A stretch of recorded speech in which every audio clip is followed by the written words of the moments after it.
السلام علیکم دوستو، کیسے ہو آپ سب؟ میں ہوں عریج اور آپ ہیں اس وقت میرے یوٹیوب چینل عریج شاہ ناولز پہ۔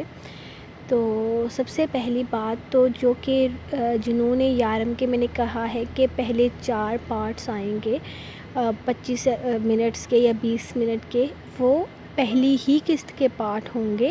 یہ میں ریکارڈنگ کر کے اپلوڈ کر رہی ہوں ان لوگوں کے لیے جو اردو پڑھنا نہیں جانتے یا پھر جن کو پڑھنے میں مسئلہ ہے، یہ جو انڈین ہیں۔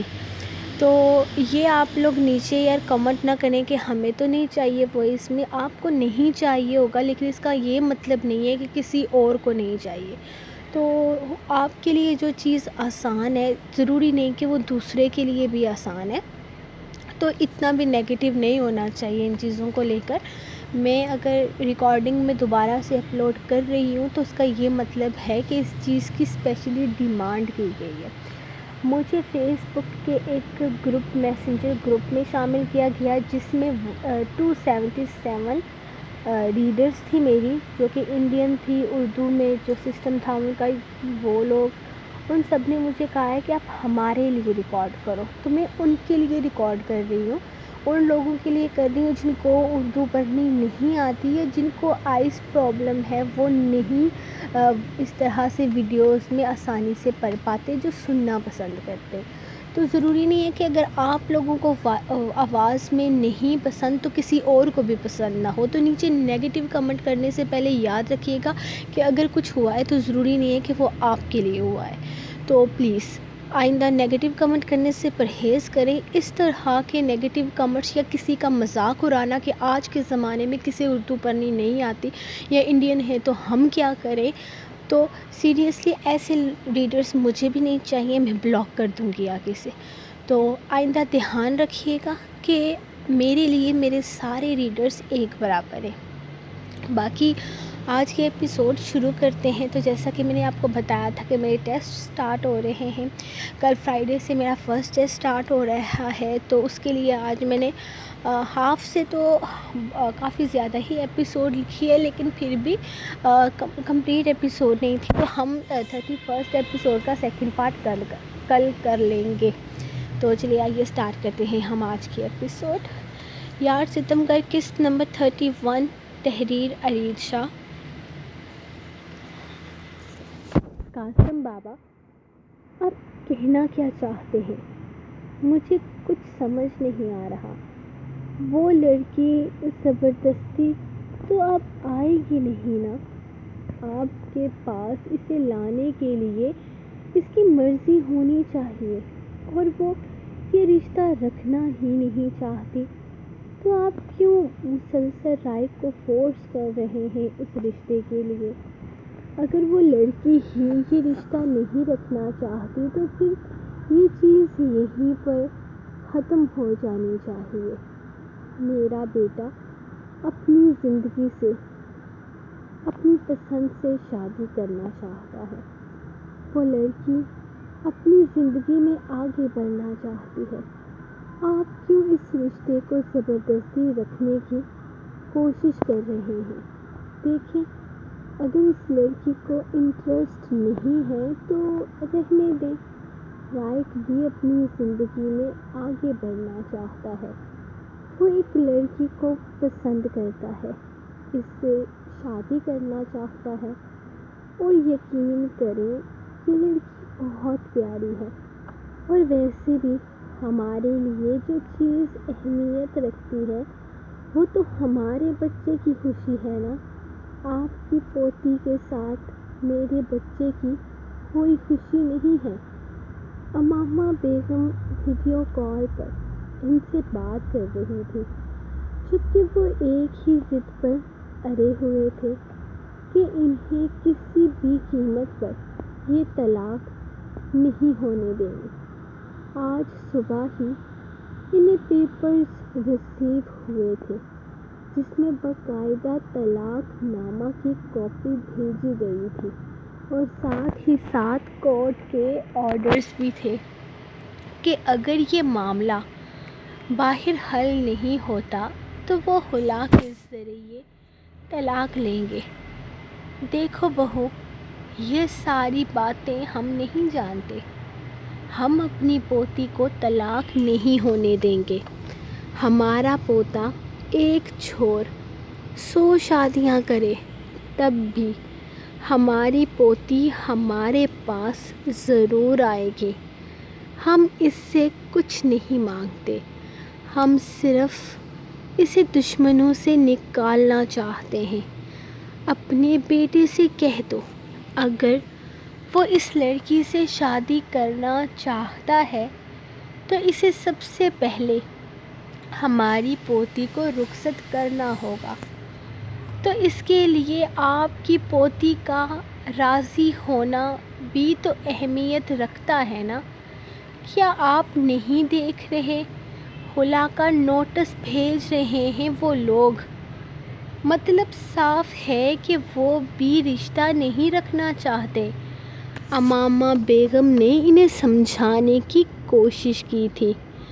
وہ لوگ رشتہ رکھنا چاہیں یا نہ چاہیں، ہمیں ہماری پوتی ہماری حویلی میں چاہیے اور رائے کے نام سے چاہیے۔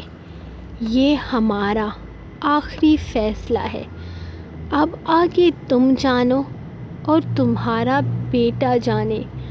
اگر تم چاہتے ہو کہ ہم اس لڑکی کو اپنے خاندان کی بہو قبول کریں، اس لڑکی کا کوئی مقام ہو، تو تمہیں پہلے ہماری بات ماننی ہوگی۔ وہ جیسے قصہ ہی تمام کر چکے تھے، جبکہ اچانک اسکرین بند ہونے پر ان تینوں کو احساس ہو چکا تھا کہ وہ فون کاٹ چکے ہیں۔ رائق بیڈ کے ساتھ بیڈ کران سے ٹیک لگائے بیٹھا تھا، جبکہ بابا اور ماما دونوں ویڈیو کال پر ان کے سامنے ان کی باتیں سن رہے تھے۔ انہوں نے ایک نظر رائق کی طرف دیکھا تھا، جبکہ وہ غصے سے اٹھتا کمرے سے نکل گیا تھا۔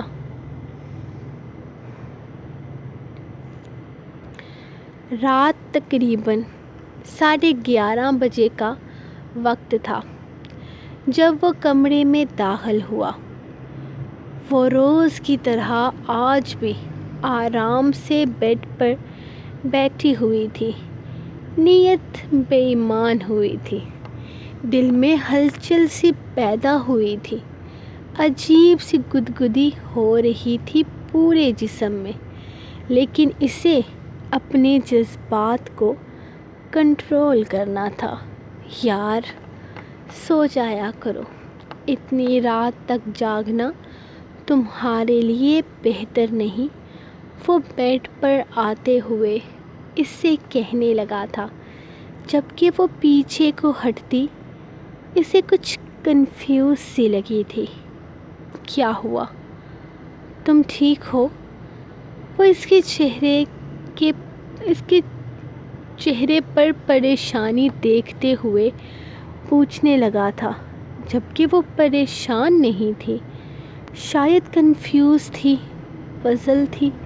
شاید وہ اس سے کچھ کہنا چاہتی تھی لیکن کہہ نہیں پا رہی تھی۔ وہ سارق کی جان، وہ اس کے قریب ہوتا، اس کے پیچھے اپنا بازو حمائل کرتے ہوئے اس کے چہرے کو دیکھنے لگا تو وہ مزید پزل ہو گئی تھی۔ بولو نا، کیا کہنا چاہتی ہو تم؟ وہ اس کے مزید قریب آتا، اس کے چہرے پر اپنی گرم سانسوں کا لمس بکھیرنے لگا تھا۔ کہنے کو تھوڑا فاصلہ باقی تھا ان دونوں کے چہروں میں، لیکن پھر بھی اس کی گرم سانسیں وہ اپنے چہرے پر محسوس کرتے ہوئے پوری طرح سے لرزی تھی۔ جب اس نے اس کے ہاتھ میں ایک پرچی دیکھی، اس کے لب مسکرائے تھے جب اچانک ہی اس نے اس کی مٹھی میں اپنا ہاتھ رکھا۔ وہ بری طرح سے پھرپھراتے ہوئے نفی میں سر ہلاتے اپنا ہاتھ اس کے ہاتھ سے نکالنے کی کوشش کرنے لگی،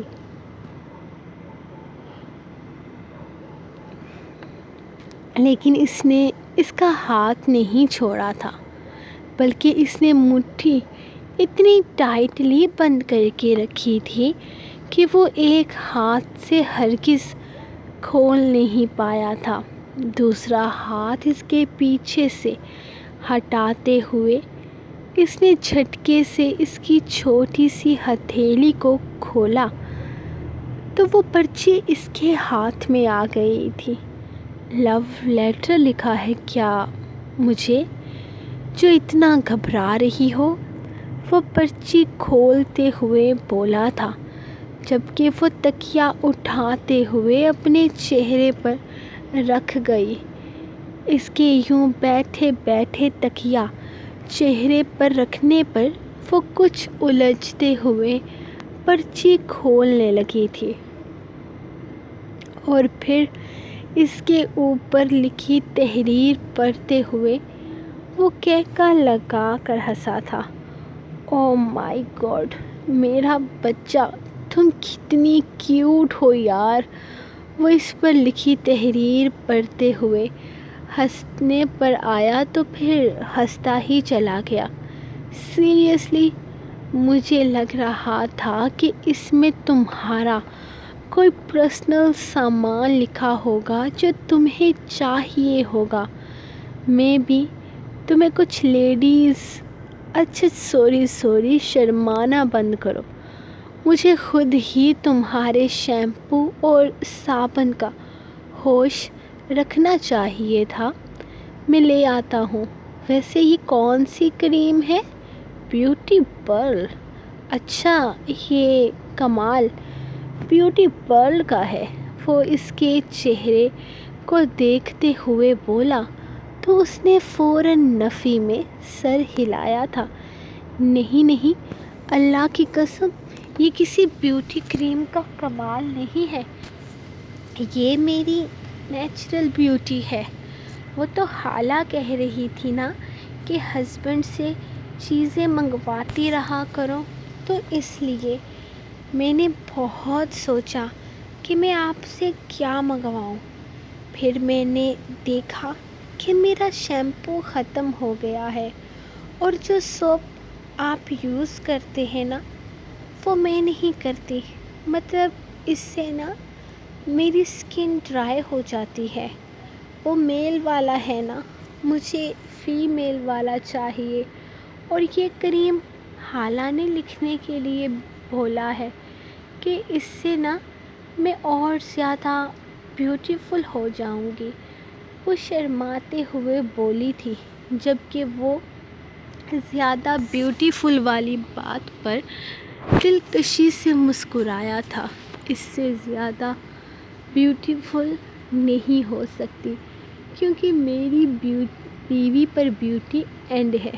وہ آہستہ سے اس کے لبوں کو سہلاتا، ایک پیار بھری جسارت کرتا پیچھے ہٹا تھا۔ اس میں اپنا اور بھی سامان لکھ دو، ایک ہی دفعہ سب کچھ لے آتا ہوں۔ اور ایسا کرو، چادر نکالو اپنی، ساتھ چلتے ہیں، لانگ ڈرائیو پر چلتے ہیں۔ ویسے بھی اس بیڈ روم میں میرے جذبات کا قتل ہی ہو رہا ہے۔ وہ اٹھ کر کھڑا ہوتے ہوئے بولا تو وہ کنفیوز سی اسے دیکھنے لگی تھی۔ یہاں اس بیڈ روم میں اس کے کون سے جذبات قتل ہو رہے تھے وہ سمجھ نہیں پائی تھی، جبکہ باہر جانے والی بات پر وہ اگلے ہی لمحے اٹھ گئی تھی۔ میں نقاب کر کے آتی ہوں۔ وہ خوشی خوشی اپنی چادر اٹھانے چلی گئی تھی، جبکہ وہ مسکراتے ہوئے ارزق کے کمرے کی طرف گیا تھا۔ تاکہ وہاں سے گاڑی کی چابی لے کر آ سکے۔ وہ آرام سے اپنے بیڈ پر لیٹا ہوا تھا، جبکہ آنکھوں کے سامنے لیپ ٹاپ پر اس نے زمش کی انسٹاگرام کی پروفائل کھول رکھی تھی، جس میں وہ ساری تصویروں کو زوم کر کر کے دیکھ رہا تھا۔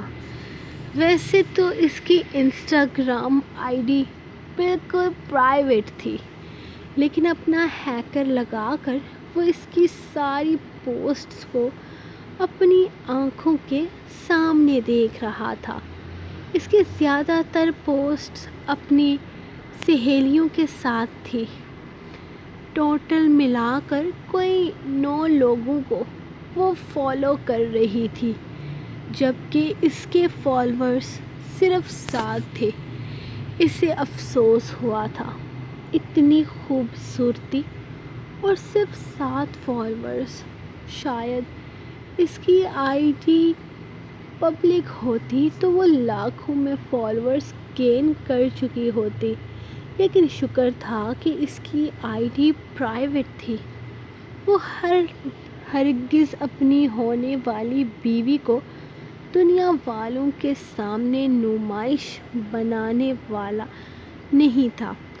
اس نے وہ ساری آئی ڈیز بھی چیک کی تھی جو اسے فالو کر رہی تھی، اور ساتھ ہی ساتھ اس نے وہ ساری آئی ڈیز بھی چیک کی تھی جس کو وہ فالو کر رہی تھی۔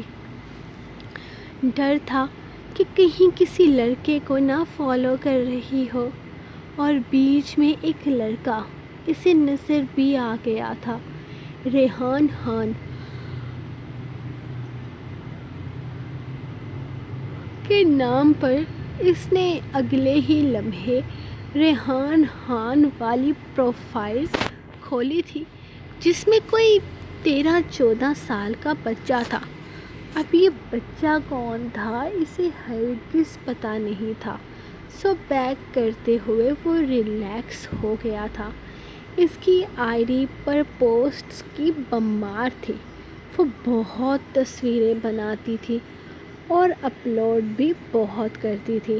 اس کی آئی ڈی پر تقریباً کوئی 100 کے آس پاس پوسٹس تھی۔ 2-3 پیاری سیو کر لیتا ہوں۔ تم نہ صحیح ظالم، تمہاری تصویر سے دل بہلائیں گے۔ وہ دلکشی سے مسکراتے ہوئے اس کی تصویریں سیو کرنے لگا تھا، جب اچانک دروازہ کھلا اور زاری کمرے میں داخل ہوا، اور اس طرح حیران ہوا تھا جیسے چور چوری کرتے ہوئے پکڑا گیا ہو۔ زاری کا کوئی ارادہ نہ تھا یہ چیک کرنے کا کہ وہ لیپ ٹاپ پر کیا کر رہا ہے، لیکن اس کا اس طرح سے گھبرا کر لیپ ٹاپ کو پیچھے کر دینا اسے مجبور کر گیا تھا۔ وہ میں ڈیٹیلز چیک کر رہا تھا کچھ اس کیس کے بارے میں۔ اس نے کچھ کہنا چاہا تھا جب اگلے ہی لمحے وہ لیپ ٹاپ اپنی طرف کرتا، انسٹاگرام پر کھلی پروفائل اور اس میں لگے ہیکر کو دیکھ کر اسے گھور کر رہ گیا۔ اوئے مجنوں کی اولاد، کون سے کاموں میں لگ گیا ہے بھائی؟ ہم اس کالج میں ایک مقصد سے گئے ہیں۔ ہم وہاں پر ان لوگوں کو پکڑنا ہے جو ایسی معصوم لڑکیوں کو بیوقوف بنا کر ان کو اغوا کر کے جگہ جگہ بھیج رہے ہیں، اور تو یہاں بیٹھ کر کام کرنے کے بجائے لڑکیاں تار رہا ہے۔ بلکہ لڑکیاں کہاں، تو تم اس زمش خان کو تار رہا ہے۔ اس نے چبا چبا کر زمش خان کا نام ادا کیا تھا۔ عزت سے، بھابھی ہے تیری۔ اب کی دفعہ وہ انگلی اٹھا کر بے فکر انداز میں بیڈ پر لیٹ گیا تھا۔ اگر وہ پکڑا ہی جا چکا تھا تو مزید ڈرامہ کرنے کی اسے ضرورت نہ تھی، ابھی نہیں ہے، جب ہوگی تب عزت بھی دے لوں گا۔ فی الحال تو تم میری شاگردنی ہے اور تیرے لیے جادوگرنی ہے جو تجھے کسی طرف کا نہیں چھوڑ رہی۔ بند کر یہ سب کچھ اور سو جا۔ وقت سے صبح جلدی جاگنا ہے، اس حسینہ کا دیدار کر کے بعد میں آہیں بھرتے رہنا۔ وہ گاڑی کی چابی دے، مجھے ذرا اپنی بیگم کو باہر لے کر جانا ہے۔ وہ سائیڈ دراز سے گاڑی کی چابی نکالتے ہوئے بولا تو اب کی دفعہ ارزق نے اسے گھورا تھا۔ ڈونٹ وری، تیری طرح اپنے مشن سے ہٹ کر اس کے ساتھ ٹائم سپینڈ کرنے نہیں جا رہا، اسے شاپنگ کروانے لے کر جا رہا ہوں۔ اب بیوی ہے میری، اس کی ضرورتوں کا خیال رکھنا میرا فرض ہے۔ وہ چابی اٹھاتے ہوئے اسے تفصیل بتا رہا تھا، جبکہ وہ اسے شک کی نظروں سے دیکھ رہا تھا۔ اب کی دفعہ لیپ ٹاپ آف کرتے ہوئے وہ ہاں میں سر ہلا گیا، جبکہ موبائل بھی اس نے لیپ ٹاپ سے اٹیچ کر رکھا تھا۔ اس کے اچانک موبائل اتارنے پر طارق زیر لب مسکرایا تھا۔ اچھا بیٹا، تصویریں فون تک بھی آ چکی ہیں، واہ بڑا تیز جا رہا ہے تم۔ ویسے یہ ہیکنگ سسٹم ہمیں کسی لڑکی کی پرائیویٹ پکچرز اپنے موبائل میں سیو کرنے کی اجازت ہرگز نہیں دیتا، اس نے جیسے یاد دلایا تھا۔ اب کی دفعہ ارزق بیزار سا اسے دیکھنے لگا۔ اب جا یار، جا کے اپنی والی کو شاپنگ کروا، اس کے ساتھ وقت گزار، کیوں میرا دماغ کھا رہا ہے؟ وہ جان چھڑواتے ہوئے بولا تو ارزق ایک ہاتھ کی مٹھی اس کے منہ تک لاتا لعنت والے انداز میں کھولتا باہر نکل گیا تھا، جبکہ وہ اسے اگنور کرتے ہوئے اپنے موبائل میں موجود زمش کی ابھی ابھی ٹرانسفر کی ہوئی تصویروں کو دیکھنے لگا تھا۔ تم حسین زیادہ ہو یا معصوم زیادہ ہو؟ کسی دن تنہائی میں ملو، تفصیل سے معائنہ کرنا ہے۔ وہ اس کی تصویر کو چومتے ہوئے اپنے دل سے لگا گیا تھا۔ تو کیا چاہتا ہے؟ تو نے کرنا کیا ہے؟ مجھے کچھ بتا۔ مجھے نہیں پتا تھا تیرا نکاح والا معاملہ اتنا سیریس ہو جائے گا۔ تو کہہ رہا تھا کہ یہ رشتہ تو نہیں رکھنا چاہتا، تو اسے طلاق دے گا، لیکن اب تو قاسم بابا ضد پر اڑ چکے ہیں۔ ارحم بے چینی سے اسے دیکھ رہا تھا، سمجھ نہیں آ رہا تھا کہ آخر اس مسئلے کا حل کیا ہے۔ ٹھیک ہے، اگر قاسم بابا اپنی ضد پر اڑے ہیں تو میں بھی انہی کا خون ہوں۔ انہیں وہ لڑکی چاہیے نا اپنی حویلی میں، تو ٹھیک ہے، میں اس لڑکی کو کیسے بھی ان کی حویلی پہنچاتا ہوں، پھر میں اپنی مرضی سے اپنی پسند کی لڑکی سے شادی کروں گا اور دیکھوں گا کہ کون مجھے کیسے روکے گا۔ اگر انہیں لگتا ہے کہ ان کی پوتی کی خاطر میں بلیک میل ہو جاؤں گا تو ایسا ہرگز نہیں ہوگا۔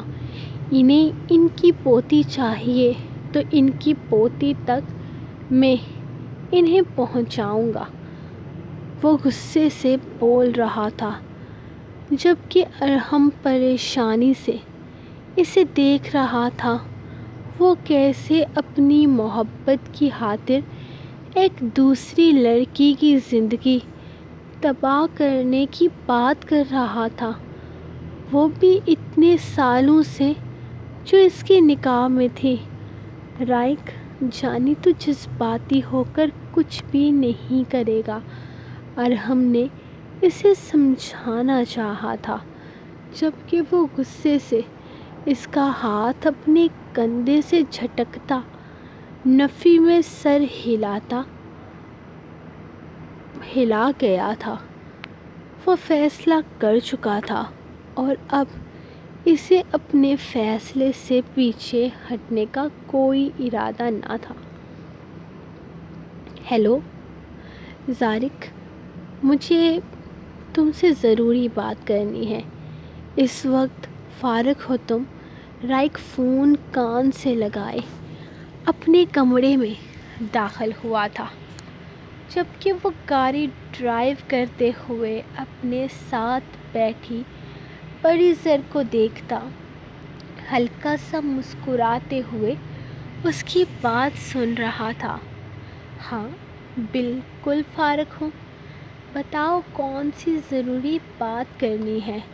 وہ گاڑی مین روڈ پر ڈالتے ہوئے پوچھ رہا تھا۔ ایک لڑکی کو اغوا کرنا ہے، اس نے جیسے جھٹکا دیا تھا، جبکہ اس کی بات سن کر اس نے اچانک گاڑی کو بریک لگائی تھی۔ دماغ خراب ہے تیرا؟ کیا بکواس کر رہا ہے؟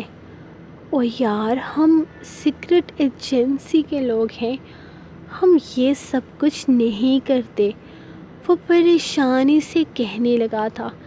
یقیناً اس کی بات نے اسے جھٹکا ہی تو دے دیا تھا۔ یار بات سن میری پہلے، ٹھیک سے جو میں کہہ رہا ہوں سمجھنے کی کوشش کر۔ وہ لڑکی جو میرے نکاح میں ہے، اسی کو اغوا کرنے والا ہوں میں۔ تجھے پتہ ہے سائی خاندان کے لوگ اسے مجھ سے نہیں ملنے دیں گے، جبکہ قاسم بابا اب ضد پر اڑے ہیں کہ انہیں رخصتی کروانی ہے۔ ہم نے رخصتی کی بات کی تو انہوں نے طلاق کی بات کر دی۔ وہ لوگ چاہتے ہی نہیں ہیں کہ قاسم بابا کی پوتی ان سے ملے۔ شاید ان لوگوں نے اس لڑکی کے دل میں بھی قاسم بابا اور ہمارے خاندان کے لیے نفرت بھر دی ہوگی۔ یقیناً اب وہ مجھ سے نہیں ملنا چاہے گی اور نہ ہی کبھی مجھ سے شادی کرنا چاہے گی۔ اس لیے میں نے بیچ کا راستہ نکالنے کے بارے میں سوچا ہے، اور اس میں سوائے تیرے اور کوئی شامل نہیں کر سکتا۔ اسی لیے میں یہ کہہ رہا ہوں اور تجھے اس میں میرا ساتھ دینا ہوگا۔ تجھے پتہ ہے میں ازبک کو ان سب چیزوں میں شامل نہیں کر سکتا، وہ اس معاملے میں بہت جذباتی ہے، اور پھر اس کی سگی بہن ہے۔ وہ یہ نہ ہو کہ وہ اپنی بہن کے معاملے میں تھوڑا نرم پڑ جائے، اور میں نہیں چاہتا کہ اس کی بہن اس کے سامنے اپنی نفرت کا اظہار کرے۔ یار میں اپنے ٹوٹے ہوئے خاندان کو جوڑنا چاہتا ہوں۔ اس لڑکی پر سب سے زیادہ حق ہمارا ہے، وہ میرے نکاح میں ہے اور میں اسے اپنے پاس رکھنا چاہتا ہوں۔ وہ بہت سوچ سمجھ کر بول رہا تھا۔ اس معاملے میں سوائے زارق کے اور کوئی اس کی مدد نہیں کر سکتا تھا، اور زارق کو اس نے اپنے طریقے سے مطمئن کر رہا تھا۔ تو بے فکر ہو جا، تیرا کام ہو جائے گا، میں تیرے ساتھ ہوں۔ اگر ایسا کرنے سے قاسم بابا کو خوشی ملتی ہے اور تم لوگوں کا ٹوٹا ہوا گھر جڑ سکتا ہے تو میں یہ کام اس کام میں تمہاری مدد ضرور کروں گا۔ اس نے پورا اطمینان دلوایا تھا، جبکہ رائق بے فکر ہو کر فون کاٹتا اب اپنے اگلے قدم کا انتظار کر رہا تھا۔ سو گائز، یہ تھی آپ لوگوں کی آج کی ایپیسوڈ۔ کل میرا ٹیسٹ ہے تو پلیز آپ سب لوگ دعا کیجیے گا کہ اچھا ہو جائے۔ میں نے بہت مشکل سے ٹائم نکال کر ایپیسوڈ لکھی ہے، تو لائک کر دیجیے گا۔ اور کیا لگتا ہے کہ رائق کا اگلا قدم کیا ہوگا؟ میں ملوں گی آپ کو کل نیکسٹ ایپیسوڈ کے ساتھ۔ تب تک کے لیے اپنی رائٹر کو دیں اجازت اور دعاؤں میں یاد رکھیں۔ اللہ حافظ۔